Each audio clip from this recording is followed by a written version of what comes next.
Жүрегімнің түбіне терең бойла. Мен бір жұмбақ адаммын, оны дойла. Шалқар радиосының әуе толқынында Абай ғибраты хабары.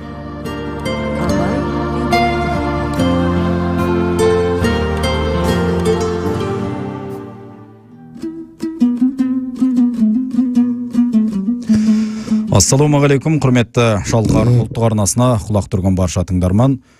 Ұлттық арнаның тікелей толқынында Абай ғибраты хабары бағдарламамыздың дыбысын қадағалап, әнмен әрлеп отырған әріптесім Балым Уатқанқызы, микрофон алдында Жасұлан Наурызбайұлы.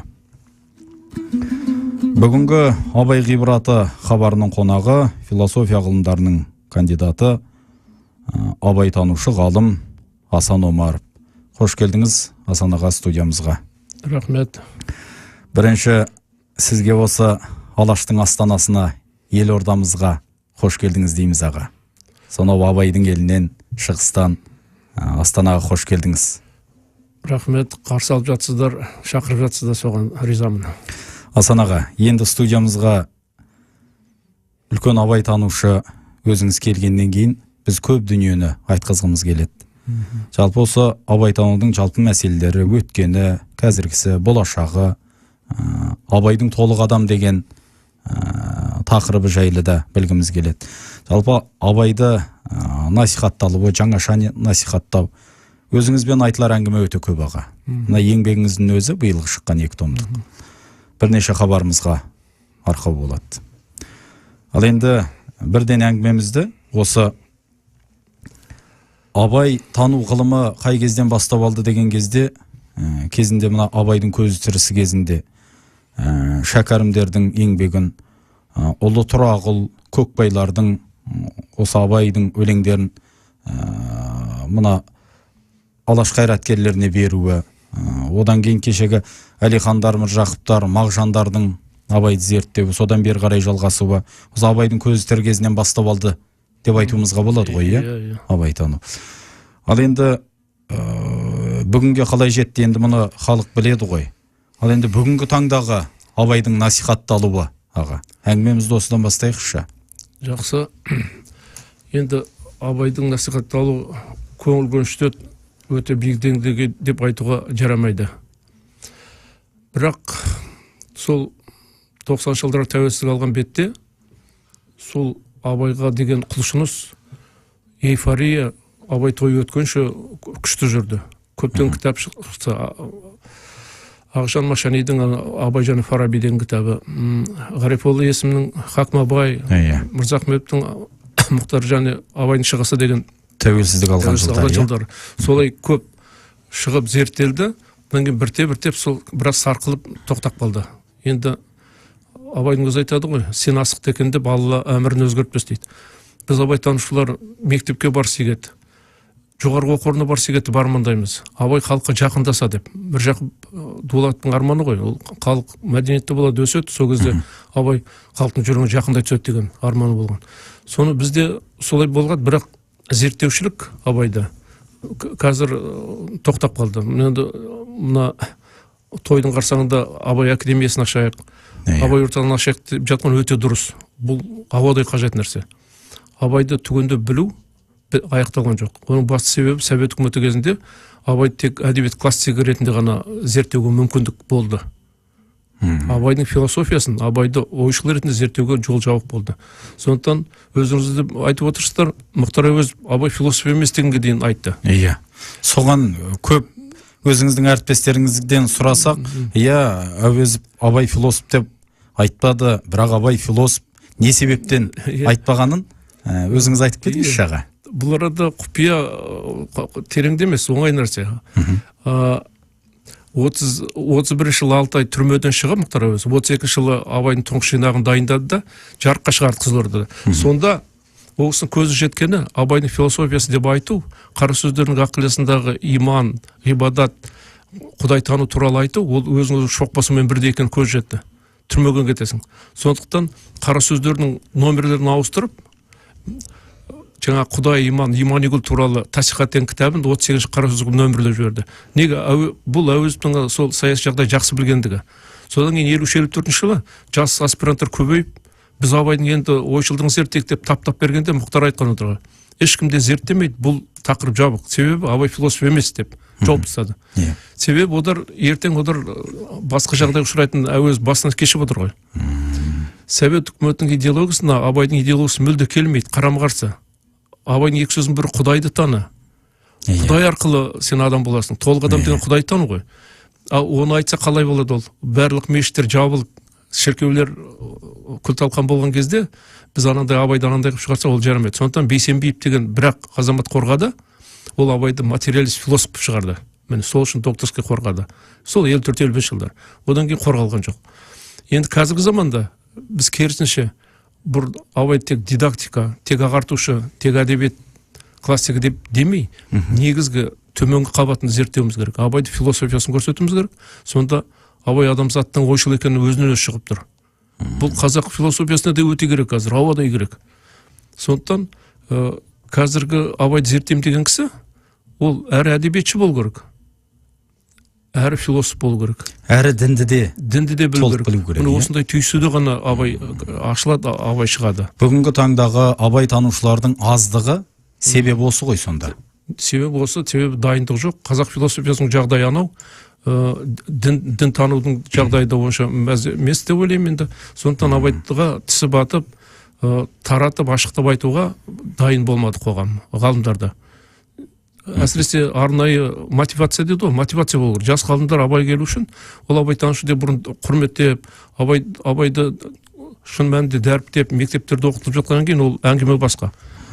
Тек қана сырттай жайдақ айтқанмен болмайды. Мысалы, бір мысал айтайын.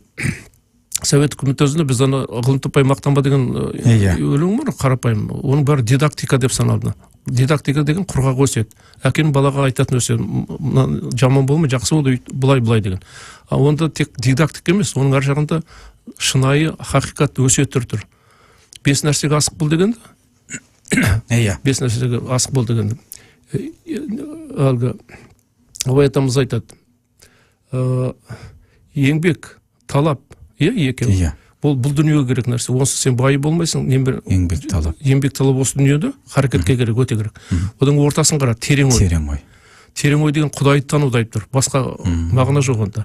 Одан кейін бар, сен Құдайды таныған ғана қанағат рақым келеді. Қанағат рақым не керек? Ол о дүние керек. Сен о дүние кеткенде балаға солай деп түсіндіру керек. Зу еткізіп 5 нәрсе десең, ол 5 нәрсе неге алтау емес деп ойламайды. Бұл жаба салады. Абайдың айтқан сол о дүние мен бұл дүниені қатар қамтылу. Талап, еңбек бұл дүние керек. Ортада Құдайды тану тұр. Құдайды тану иман ғой, имандылық. Одан барып қанағат рақым келеді. Қанағат рақымды адам ол бақытты адам. Ол ешкімге зиян тигізбейді. Ол жаңағы мұсылмандық өмірге дайын адам деген сөз. Асан аға, Абай атамыздың мына бір сөзінде де осы дүние қылаң беретін тәрізді. Ғылымды іздеп, дүниені көздеп, екі жаққа үңілдім дейді. Мысал үшін біз ойласақ екі жақ тіпті қарсы дүние тәрізді. Ғылымды іздеу, бұл дүниені көздеу. Бұны қалай түсінеміз? Бұны міне осындай 8 аяқтың әрбір шумағында осындай терең ойлар жатыр. Оны тағы да айтайын, жаңа кеңес идеологиясында айтқызбады. Біз ғылымды іздеп, дүниені көздеп деген, ғылым деген ол бұл дүниені о дүниеге де керек. Ғылым деген Абай кең мағынаны айтып тұр. Жаратылыстану емес, физика, биология, астрономия ғана емес. Ғылым деп ол рухани ғылымды да айтып отыр. Жаңа айттым ғой?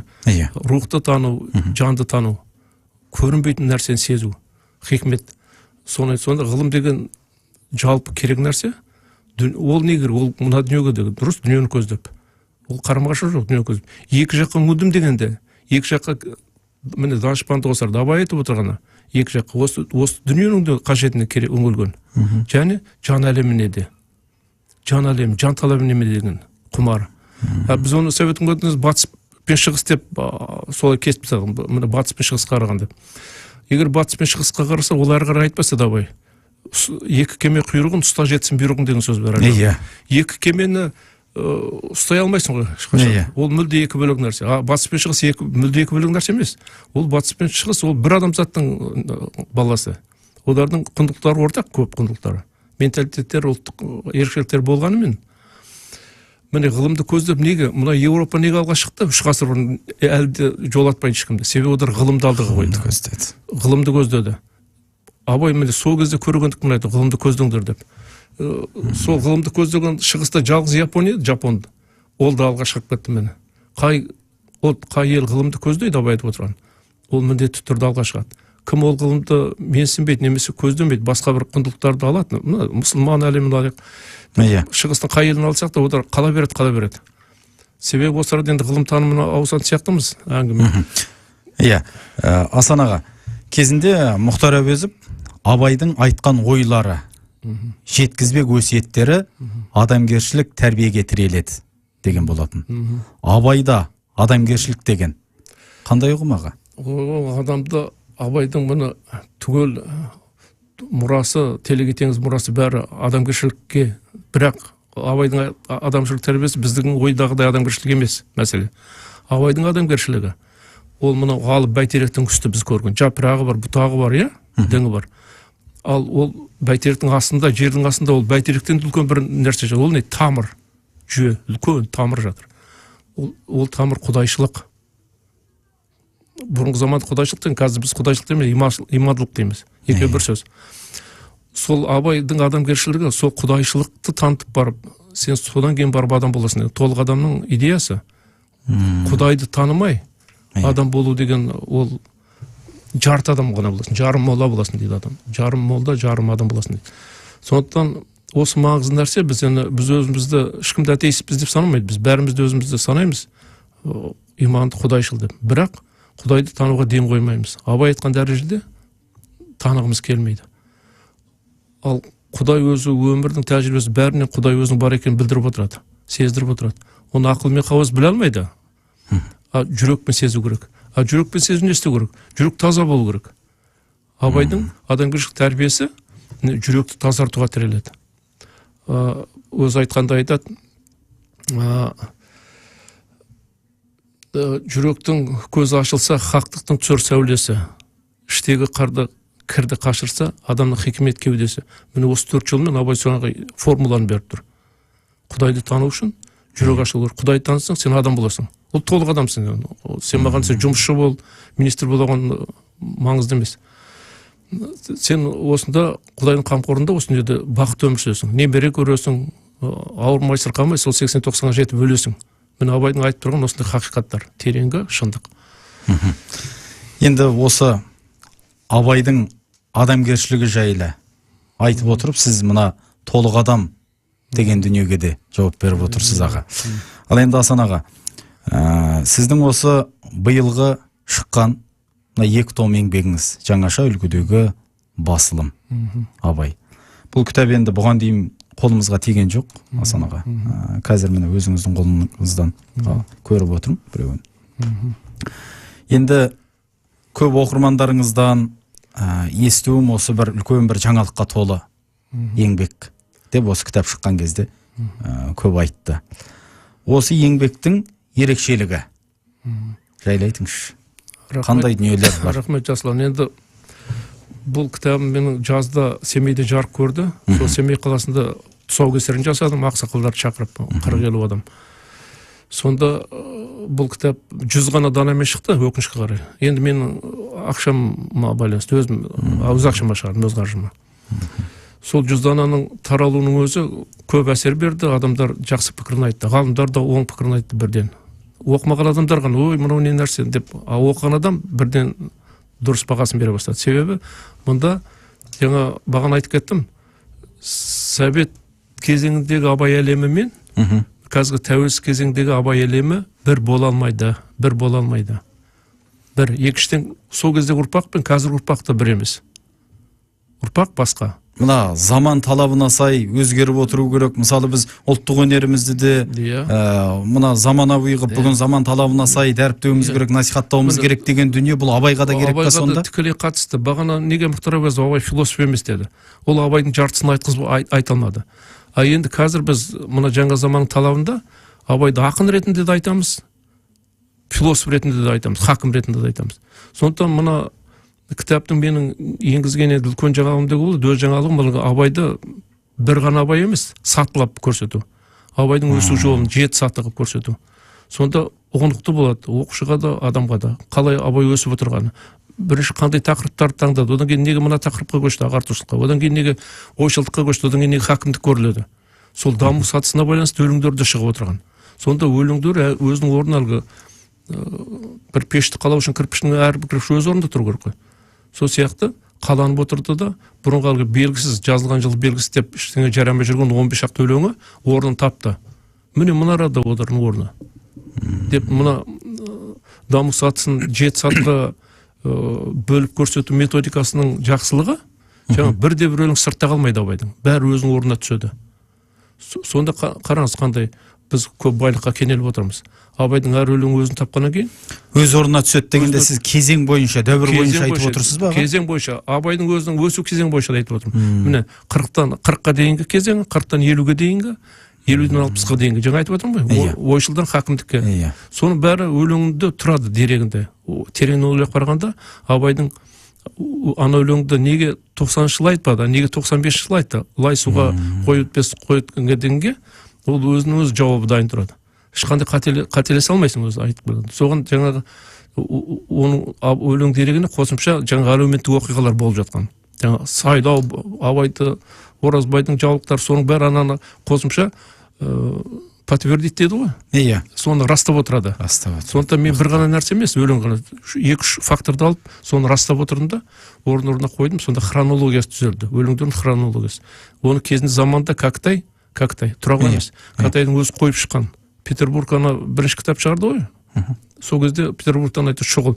Біз басамыз тек қана өлеңнің соңында жылдар болу керек деген талап.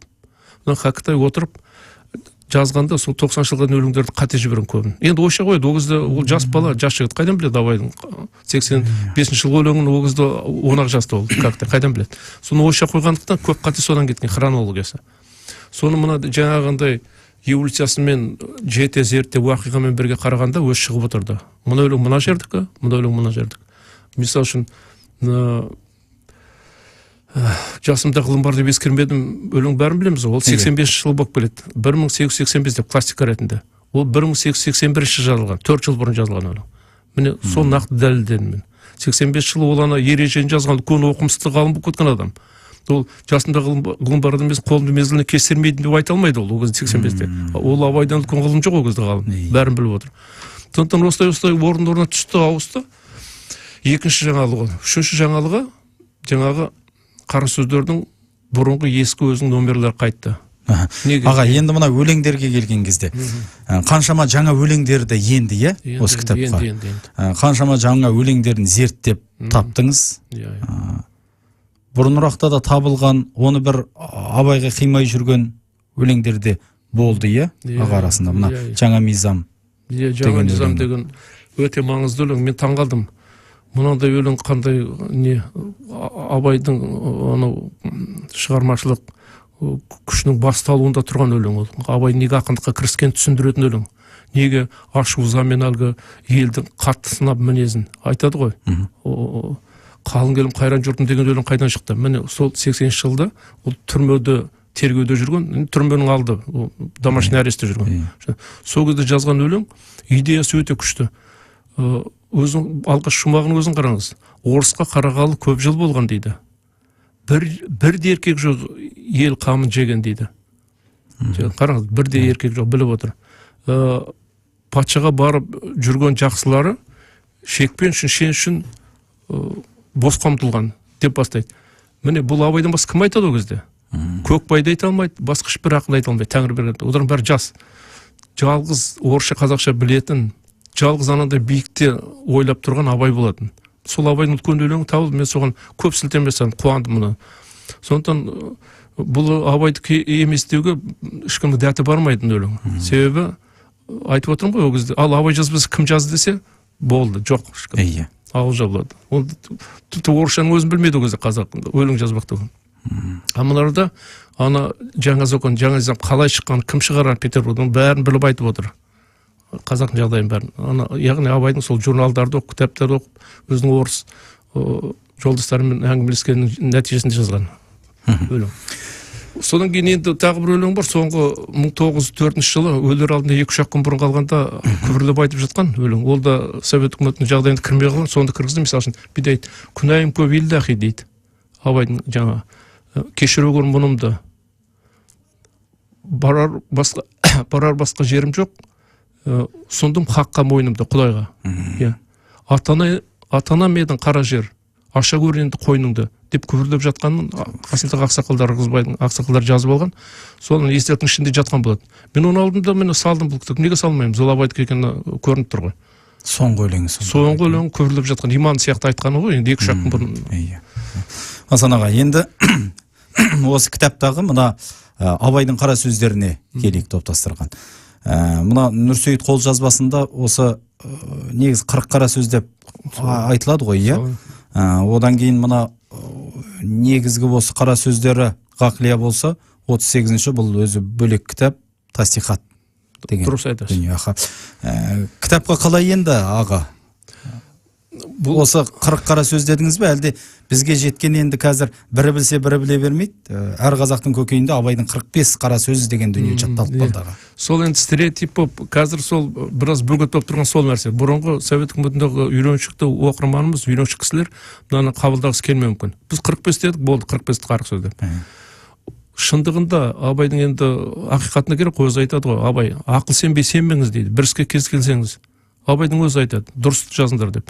Дұрысы жазғанда ол ғақлия деген кітап 40 қана сөз. Енді бұрын шығыста сондай әдет болған, 40 хадис деген болған, 40 нақыл деген Ғазалидің несі бар, 40-пен шектеліп отырған тегінде. 40. Сол 40 ғақлияны жазған, бітірген 97 жыл, одан кейін молдаларға берген. Міне осы кітаппен оқытасың деп. Оның кімнің естелігі бар? Уәселе деген немере қыздың, абайдың сол 97 жыл кітапты әкеп берді. 40 болды міне. Сол 40-ты мен 40 өзінше солай кіргіздім ғақли кітапқа. Қалған сөздер қайда қалды? Оны 98 жыл жазған. Сократ хакім сөз деген, ана кітап біткеннен кейін жеке. Одан кейін нақыл афоризмдерді тұрағыл коктейлер жинаған, көкбайлар. Ол оныншы бір сөз болып тұр. Екеу деңізші. Одан кейін соңғы сарқын сөз деген, 45 сөз деген, ол ешкім аты жоқ, өзі жүрген жай. Кейін мұқтар өзі тауып алған ғой. Оны мен сарқын сөз деп кіргіздім. Себебі ол соңғы сөз көрініп тұр. Алланың сөздіра өлең жазар алдында жазған сөзі. Одан кейінгі 5-ші қара сөзі жаңағы Тасихат. Ол бөлек кітап өзі. Сол бөлек кітап күйінде мен мұнда бөлек кітап қып бердім бұл кітапқа. Яғни абайдың кезіндегі формасын, абайдың кезіндегі қалпын сақтап бердім. Мұқтар өзі оны неге ауыстырды? Оны баған айттым. Оны айттым. Сондықтан қазір оны ауыстырмай сол күйінде қалыптыра беру өте бізге келмейді. Абайдың үлкен қиянат абайдың мұрасына. Неге? Бұдан себебі Тасихатты бұл адамзаттың әлемдік деңгейде жаңағы Құдайды тануда, ғылымды тануда, имани гүлде бәрі сонда бөлек ашылған Тасихат. Тасихат ол әлемге солай таралу керек, бөлек. Мына ислам әлемі, парсы әлем бар ғой. Егер Тасихатты бөлек біз комментармен берсек, отыр жұлып алып, бірден ақ Ғазалидің недерінен де артық дәріп төк кетеді. Ғазалидің трактаттарын оқып жүрміз ғой. Ол мынадан төмен. Тасихаттан көп төмен. Енді ол 10 ғасыр бұрын өмір сүрген адам ғой. Тасихат деген кітабы біздің айтып отырғанымыз бүгінгі ел білетін 38-ші қара сөз. Бұл жерде қара сөзінде арнайы барлық нұсқасы сол осы 38-де жазылған ба, әлде кей ойлары, сөздері алынып қалды ма? Жоқ, алынып қалмаған, бірақ түсінбегендіктен сол мен 30 шақты қате таптым, 30 шақты. Анау басы қайда екенін білмей, немесе әлгі қызыл абзац дейміз ғой, одан бастамай анаған тіркеп жіберген. Сондықтан ойлар берілмей қалған. Сондықтан сол жетіспей тұрды. Бары бар түгел, бірақ жаңағындай әлгі бөліп қарау. Абай онда ол Тасихатта Алла тағаланы тану бірінші бөлімі. Екінші бөлімі өзін тану, адамның өзін тану керек. Үшінші бөлімі дүние тануды айтпай кетеді. Ол дүние тану, дүнияви өлім болған. Үшінші бөлімге ол жақсы жаманды айырмақылық дейді. Бұл жалали этика мұсылманда. Этика. Сол үш тарауды кіргізеді. Мен сол үш тарауды бөлдім. Төртіншісі кіріспе сөзінен бастайды. Сонда бұл трактат жаңағы 4 бөлім кіріспе өзін, кіріспесі ғылым туралы айтады. Одан Алла тағаланы тану, Алла тағаланы танымақтық. Үшінші өзін танымақтық. Одан кейін жақсы жаманды айырмақылық. Міне осылай берсе, ол түсінікті адамға доступны дегендей. Орыс қазақтың бәрінде және трактат қалпына келді міне. Енді соның әр жағындағы сөзін, оның бәрі сөз жай сөз емес, оның бәрі тезиспен жазылған. Тезис деген сөз жазады, сен оны әрі қарай талдауың керек. Міне қазақ философиясына дайын тұрған кірпішің де, іргетасы да, қабырғасы да сонда тұр. Жоқ, тек қазақ емес, ислам түгіл әлемдік философия мұнда. Платон, Аристотельден кейін осыларды дәл осындай қылып ешкім жазған жоқ.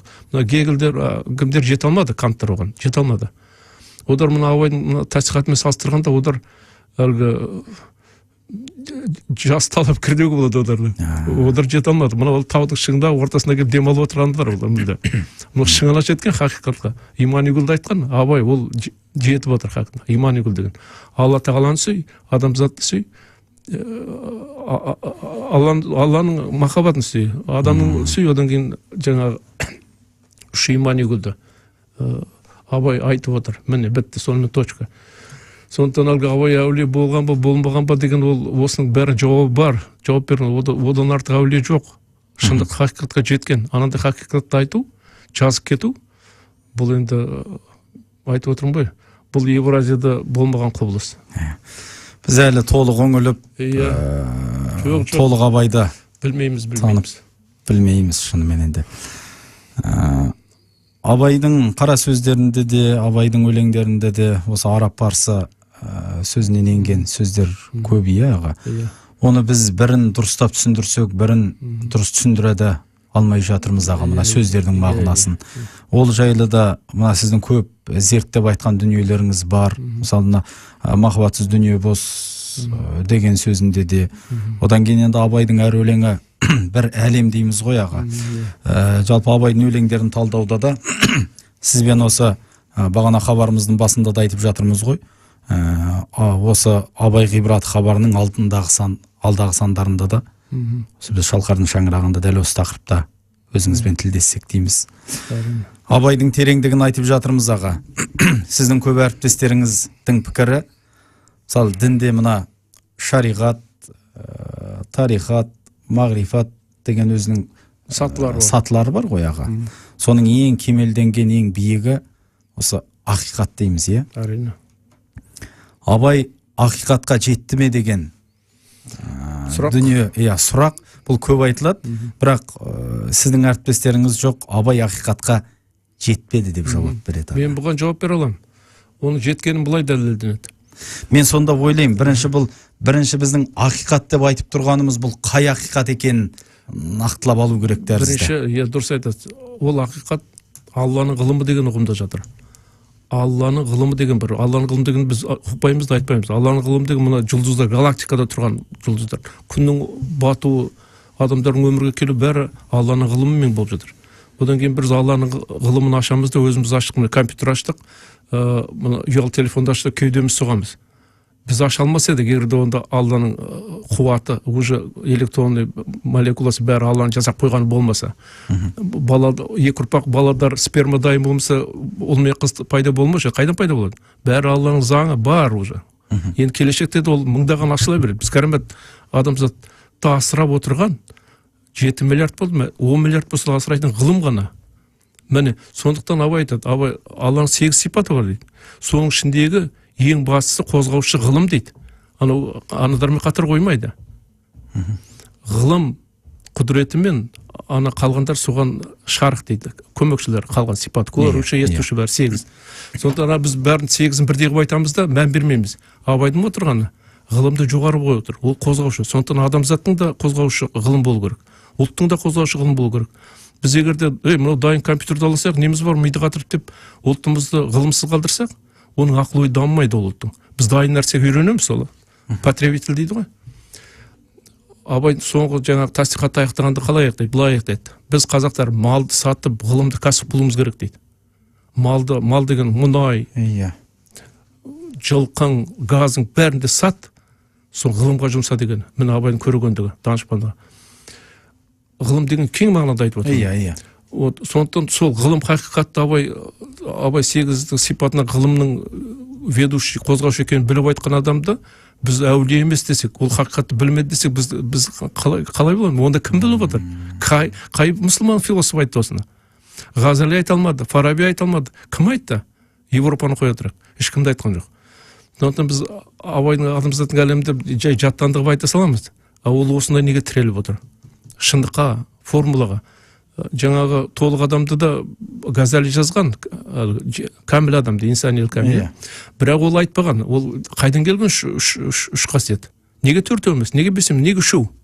Ондай жоқ жауап. Белгісіз. Абай оны алып отыр. Міне үш қасиет мынадан шыққан деп дәлелдеп береді. Яғни толық адамның авторы кім? Ол Абай. Ол бізді Ғазалиден алған жоқ ол. Ол камил адам деді де кетті. Түк түсініксіз, ыстық қайрат, жылы жүрек, нұрлы ақыл болды. Қайдан келді ол? Аспаннан келдім, түсініксіз. Абай оның бәрін талдап, міне мынадан алған тамыр міне деп көрсетіп береді. Сондықтан ондай адамды одан артық қандай хақиқат болуы мүмкін.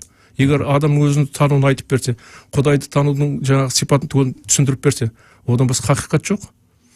Соны айтады, адамның ғылымы дейді, Алланың ғылымының титімдей ғана бөлшегі дейді. Зәредей бөлшегі дейді. Сондықтан біздің ғылымды дамыту ол шексіз деген сөз. Сондықтан болашақ байлық, болашақ адамдың бәрі сенетін ғылым. Абайдың бір ғана жаңағы ғылым дүниеде өзі, малды өзі, ғылымға көңіл бөлсеңіз деген бір ол дидактик емес, ол жай ғана әлгі ақсақалдың айтқан сөз емес. Ол терең хақиқатты, шындықты суырып алып айтқан дүние, біздің шырақ сияқты алға қоятын нәрсеміз. Абайды солай қарау керек. Яғни айтады, білгендердің сөзіне махаббатпен ерсеңіз дейді. Құрғана білдім деп челлендж біз айтамыз ғой, абайдың сөзін жаттап. Ол жарайды, ол сөзге еру керек білгеннен кейін. Білдің ба? Сен жайған ерме, әлгі бір салпаңда береді ғой, оны иман тақили дейді.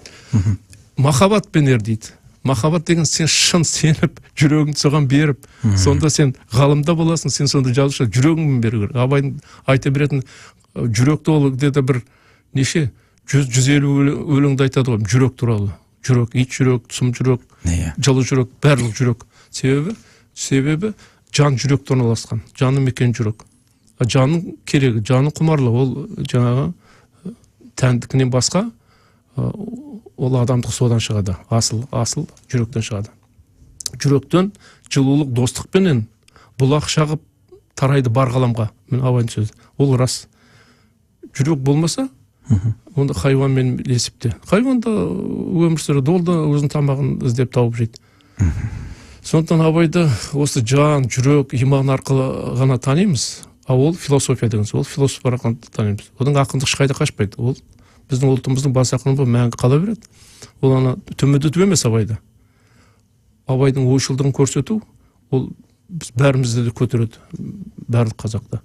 Біз Абайға деген көзқарасымыз өзгереді. Абайға бетбұрыс жасалады сонда. Абайды сатылап оқыту деген қолданылады. Орта класста, жоғары класста, одан кейін институтта әр уақытта бөліп сіңіре беру керек. Әлгі жауын жаумаса, ол топыраққа өспейді ғой. Сондықтан тоқпағы мұр деген қазақтың бір несі бар, ертегісі. Сол сияқты тоқпақтап тұрып Абай бізге қазаққа. Неге? Өшім үшін керек. Біз бақытты болмыз керек ме? Онда Абайды қара. Егер бақытсыз болсаң, қазір басын тауға қойса, біресе түрмеге түсіп, біресе анадай болып кетіп, мынадай болып кетіп, жастардың ажырасып кетіп, бәрі біріншілік сол рухани азық жоқтықтан басталады. Бұл енді анық кәміл нәрсе. Асан аға, көп рахмет, сізге шығармашылық табыс тілейміз. Жалпы Абай атамыз жайлы айтқан кезде, қай жағынан келсек те, тақырып өте көп. Ол тақырыптар көкейіміздегі ол сұрақтың барлығынан өзіңізден жауап таба алатынымызға біз сенімдіміз. Рахмет. Сондықтан біз алдағы уақытта да осы шалқардың шаңырағында дәл осы хабарда талай әлі тілдесетін боламыз аға. Рахмет Жасыл. Енді бірақ сөз айтқым келіп отыр. Мына кітабымды жаңа 100 данамен шықтырдым дедім ғой. Иә. Бұл енді аз болғандықтан бір мемлекетке артық қойым келмейді. Бір кітаптың мемлекет шығарып берсін.